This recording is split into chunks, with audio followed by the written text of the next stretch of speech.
আসসালামু আলাইকুম ওরহমতুল্লাহি ওবরাকাত। তো আজকে গুরুত্বপূর্ণ একটা বিষয়ে সকলকে স্বাগতম, যে ফেসবুক, ইনস্টাগ্রাম এগুলো থেকে বিপুল পরিমাণ যে ফিলিস্তিনের পক্ষে যেগুলো কন্টেন্ট তৈরি করা হচ্ছিল, লাখ লাখ কন্টেন্ট তারা কিন্তু সরিয়ে দিচ্ছে। অর্থাৎ তারা চাচ্ছে যেন ফিলিস্তিনের পক্ষের কোনো একটা কন্টেন্ট যেন ফেসবুক বা ইনস্টাগ্রামে না থাকে। এখন আমার যে জায়গাটা নিয়ে কথা, সেই জায়গাটা হলো যে আজকে যদি যুদ্ধ শুরু হয়, কথার কথা, তখন আমাদের যে বার্তা, এটা আমরা কিভাবে আমাদের সহকর্মীদের কাছে আমরা পাঠাবো? মানে আমাদের কি ওই রকম কোনো প্ল্যাটফর্ম আছে? আমরা ইউটিউবে, আপনার আমার যে ভিডিও, এটাও কিন্তু আপনি ইউটিউবেই দেখছেন, অথবা আমার ফেসবুক পেজে। এখন কথা হলো যে তাদের সাথে আমরা লেগে গেলাম, কথার কথা। তো তাদের সাথে লেগে যাওয়ার পরে আমাদের ভিডিওকে আমরা তাদের মাধ্যমে আপনার নিকটে আমি পাঠাইতে পারবো? এটার সুযোগ কি আছে?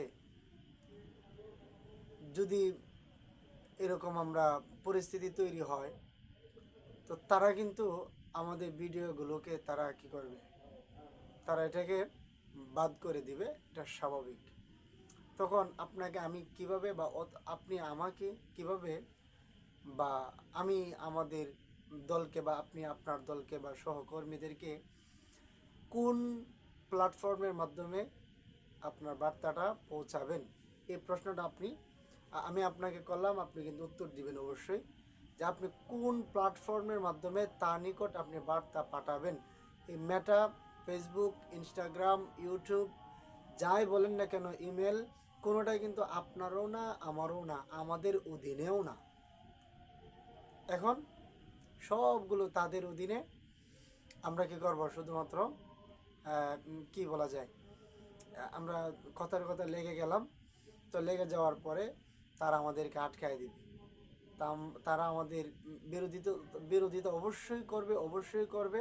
তখন আপনিও আটকিবেন, আমিও আটকিব।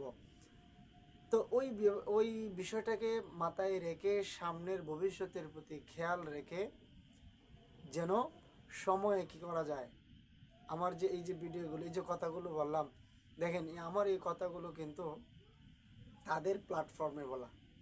আমাদের তো এরকম কোনো প্ল্যাটফর্ম নাই। এখন আমরা যদি ওই রকম প্ল্যাটফর্ম তৈরি করি, তাহলে কি আমাদের জন্য খারাপ হতো?